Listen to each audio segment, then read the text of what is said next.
Ya Bunda, gimana Kak? Ini saya Menunggu asistennya. Bunda bisa ceritakan dengan pelantikan hari Acara ini hari dan ini aja. pengurusan hari ini. ya, saya di sini, saya Riana Kusuma sebagai salah satu pengurus di bidang CSR dan UMKM. Bagaimana produk sendiri UMKM ini selain berjaya di dalam negeri, kita harus siap untuk go global itu aja. Yang saya tahu itu aja. Bagaimana kan kita nanti ada hari retail modern. Nah, kita mesti terus digiatkan untuk belanja retail, dan itu kita tidak hanya impor. Selama ini kan kita impor beras ya.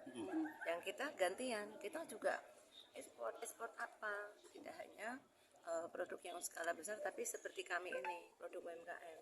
Dalam hari ini mungkin batik, bagaimana tenun, agar kita bisnis UMKM ini yang padat karya, dan ini dari rencana saya ya, bagaimana usaha yang benar-benar dari kerakyatan. Saya ini UMKM itu kan batik itu pembatik di daerah itu terbantu. Bagaimana ya, kita harus giat untuk membuat batik itu diterima di pasar global. Tentunya disesuaikan baik desainnya, harganya, kualitasnya, ya seperti itu. Kebetulan saya sendiri walaupun dalam skop yang sangat kecil saya sudah ekspor, walaupun sangat kecil, mungkin hanya seujung kuku ya, tapi buat saya sekecil apapun, kalau kita sudah melakukan terobosan dan diterima di pasar internasional, itu adalah suatu langkah yang cukup membanggakan ya buat saya sendiri ya.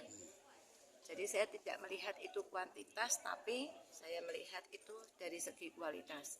Berarti produk saya sudah diterima. Nah, saya ingin nggak hanya saya saja, dan saya tidak ingin kecil, mungkin bisa menjadi lebih besar. Yang belum, teman-teman saya bisa menjadi eksportir. Yang sudah, walaupun saya ini hanya seujung kuku, mungkin nggak terlihat ya, mungkin hanya sedikit $2.000 misalnya gitu, ada yang $1.000, itu kan sedikit ya untuk eksportir.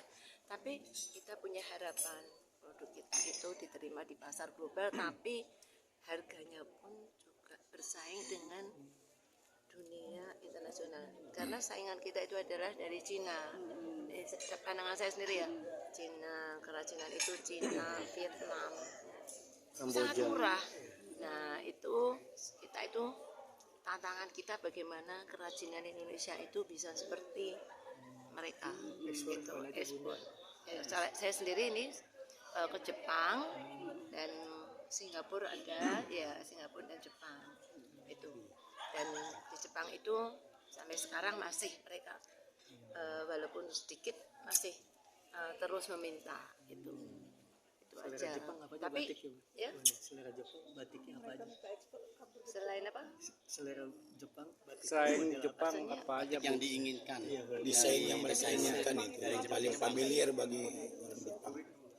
Kita produk saya yang diekspor ke Jepang itu, mereka itu untuk menjadi obi dan selendang gitu kan. Dan selain Jepang itu ya, saya Jepang mungkin supaya lebih luas, bagaimana mengapa bahan baku kita itu tidak ada standarisasi harga, mengapa bahan bakunya masih tergantung dolar. Jadi harga itu mereka sering komplain dengan saya, kenapa baru naik lagi. Sementara nah itu yang mereka itu, saya bagaimana mau menjual, saya sendiri benang itu masih tergantung impor, benangnya kan masih impor ya. Jadi dulu itu 12.000 saya beli benangnya, itu sekarang ini sudah 16.000 kan. Nah begitu nih ceritanya seperti itu. Apakah ada rencana? Jadi tidak ada standarisasi harga, jadi harganya belum bisa bersaing gitu. Apakah ada rencana ekspansi bisnis selain ke Jepang dan Singapura? Ya kalau ke Cina mungkin enggak ya, karena Cina mungkin sulit ya. Ya mungkin ekspansinya saya ingin ke Singapura dan Jepang itu, karena kalau Singapura itu termasuk serumpun ya, pasti banyak orang Melayu dan peranakan di sana. Kalau di Jepang itu mereka yang masih menghargai kerajinan. Nah mungkin dengan adanya saya menjadi pengurus di sini, selain saya harus berdharma bakti kepada misalnya mungkin nanti ada bencana alam di daerah, kita ada kepedulian dari para usaha besar. Kalau saya kan usaha kecil, sangat kecil. Nah di situ saya tadi melihat ada owner dari kawan lama is hardware, Alfamart gitu, dan banyak sekali tadi orang-orang hebat semua. Nah di situ mungkin kita bisa bersinergi bersama. Jadi kita kan bukan kompetitor ya, kita bersama bareng untuk maju bersama untuk Indonesia ini, supaya retail itu kita tadi dari Alfamart mau buka di Manila. Nah itu terobosan bagus. Iya, Manila ya, benda ya. Dan itu dari Indonesia. Dan itu para pengusaha hebat itu yang mereka mungkin malam tetap bekerja ya, kita akan tidur ya. Mereka mungkin anak buahnya, tapi mereka jangan dilihat sekarang, merintis dari zaman dulu kala orang-orang gigih itu, kita harus apresiasi. Itu tadi ada ibu umurnya 84, Ibu Marista tadi, dia usaha jewelry. Nah, itulah retail modern supaya dari situ kan kita memberikan lapangan kerja. Dan Harapan itu ke saya- depannya. Harapan ke depan. ya, Harapan ke depan. harapan ke depannya Dengan diadakan kalau itu mungkin pengukuhan ini. Oke, siap Bunda. Mudah-mudahan harapan kedepannya terkait dengan batik tadi, Bu. Tadi kan Ibu kan bilang ya kalau untuk secara Berharap global untuk mungkin Bapak global pengurus, ekspor. kalau saya sebagai yang saya tahu UMKM saja, tadi itu. sebagai UMKM itu. Kalau iya. itu apa tadi ke depannya ya itu industri dalam negeri itu berjaya dalam arti harganya bisa diterima market. Nah itu aja terjangkau, dan itu mengapa harus terjangkau, supaya semua bisa membeli, dan dengan membeli para pelaku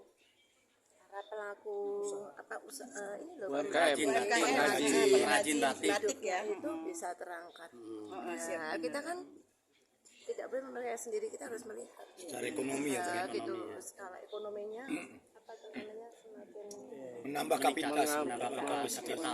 Kapasitas dan dengan meningkat mereka bisa mendidik anak-anak sekolah pendidikannya lebih Iya. tinggi lagi gitu.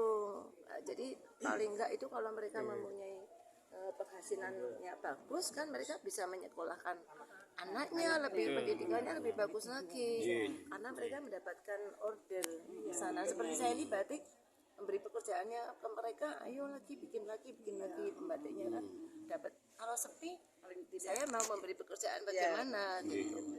Ini sebagai saya ini pribadi ya, kalau sebagai pengurus di Pindo nanti ada udah Pak Budi. Oke, makasih Bunda.